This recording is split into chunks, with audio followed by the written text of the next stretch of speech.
Food is the one thing that unites every living being. We all eat, we all love it.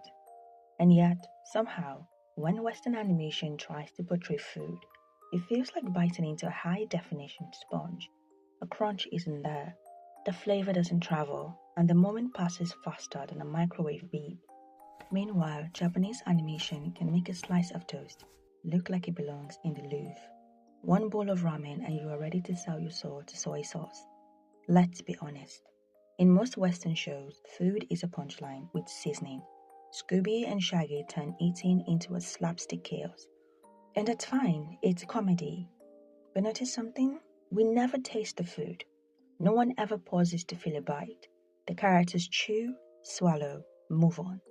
Food exists only to be devoured or laughed at.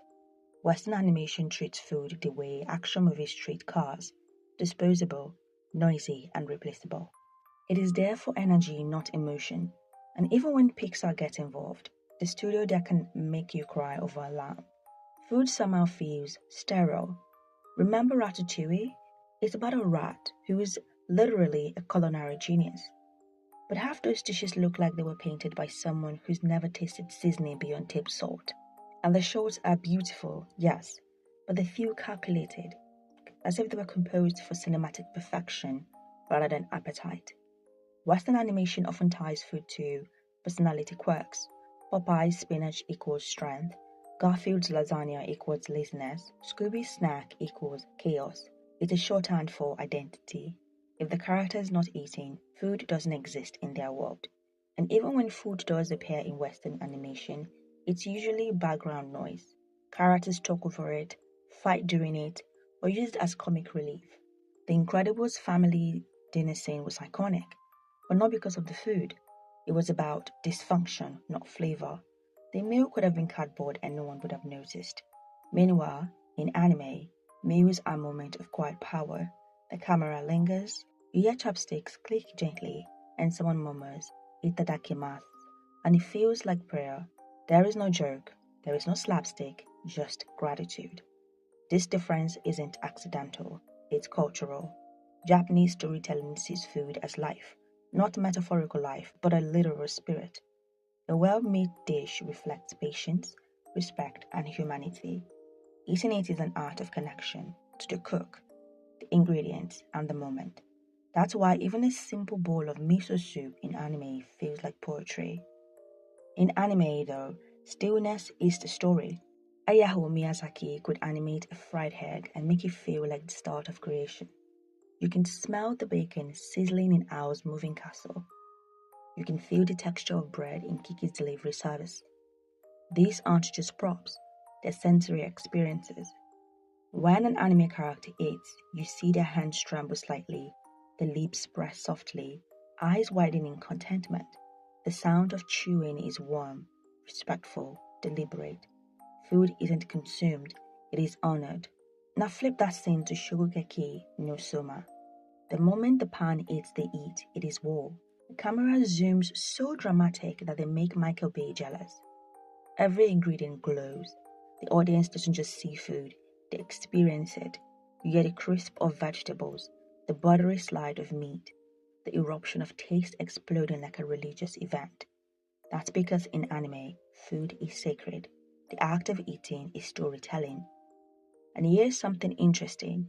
In many anime series, eating together isn't just casual, it's ceremonial. It is a sign of trust and community. The act of sharing food bonds people. Think of Naruto's ramen shop, or Toriko's feast, or the hundreds of scenes in slice of life shows where friends gather around steaming pots. The meal isn't a background setting, it is the message. Meanwhile, in Western animation, family dinner scenes are practically sitcoms. Plates clatter, someone yells, someone storms off. It's conflict, not communion. And sure, storytelling needs conflict, but not every meal needs therapy. Sometimes the most powerful storytelling comes from simplicity, a group of characters quietly eating, existing together. Anime gets that, Western cartoons don't. Maybe that's because in Japanese culture there's an inherent respect for process. The act of preparing food is as meaningful as consuming it. The cooking montages in anime aren't filter. You watch characters chop, stir, and taste with care. It is a ritual. While Western cartoon cut straight to the payoff, the eating, the joke, the aftermath, they treat cooking as an obstacle, not an art. Which is ironic because real Western culinary culture is actually rich, diverse, and passionate. But Western animation rarely mirrors that. Instead, it mirrors consumerism, fast food, quick cuts, and instant gratification. Anime, on the other hand, feels handmade. It celebrates patience. You can sense the time in every frame, the respect for the meal as something alive. Now, nowhere is that more evident than in Gilby's depiction of food. Think of My Neighbor's Totoro, the lunchboxes that May and Satsuki pack. Simple rice balls, salted fish, fresh vegetables. There is no glamour, no hyperrealism. It's just love made visible. You can almost taste the freshness, or ponyo, where ramen becomes an act of affection. A simple bowl shared between a boy and a magical girl becomes symbolic of comfort, care, and companionship. These meals tell you everything about the characters without a single line of dialogue. Now, before anyone accuses me of being biased, yes, there are exceptions. Pixar occasionally gets it right. And we're going to use the Ratatouille as well for this example. Now, the rat in Ratatouille probably has the better palate than half of Hollywood. That montage where Remy describes flavor as a symphony of color was pure art. But what made that scene special is precisely how rare it was. It treated taste as a form of imagination. You could see flavor. Western animation usually skips that sensory depth. Food becomes a vehicle for gag, not gratitude. And even when food takes center stage in Western cartoon, it is framed around the eater, not the eating. The focus is on how ridiculous someone looks while eating, not how the food tastes, not how the food feels to taste. The food is just collateral damage in a comedic war. It's funny, sure, but you never crave the meal afterwards. You crave the chaos. Contrast that with an anime like Isekai Shukudo. A single cutlet can carry more emotional weight than an entire Pixar movie. You can smell the soy sauce through the screen.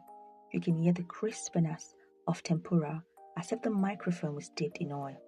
And the best part? The characters pause. They savor.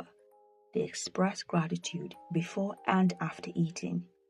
In the West, saying thank you for the meal would sound old-fashioned. In Japan, it is the heartbeat of the culture. When anime animates food, you can see the sheen on the miso soup, the glint of a knife, the glimmer of broth. Every frame tells you that someone cared. No one remembers the nameless spaghetti in The Simpsons, but everyone remembers the ramen from Naruto. Because even when Naruto's broke and miserable, that bowl represents warmth, home, and persistence. It's not just noodles. And then there's the plating. Western cartoons barely try.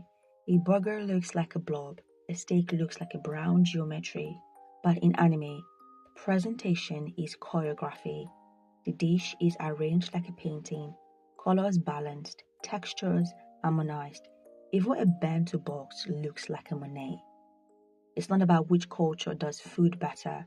It's about how each uses food to communicate values. In the West, food says, keep going. In Japan, food says, pause. The first celebrates speed, the second celebrates stillness.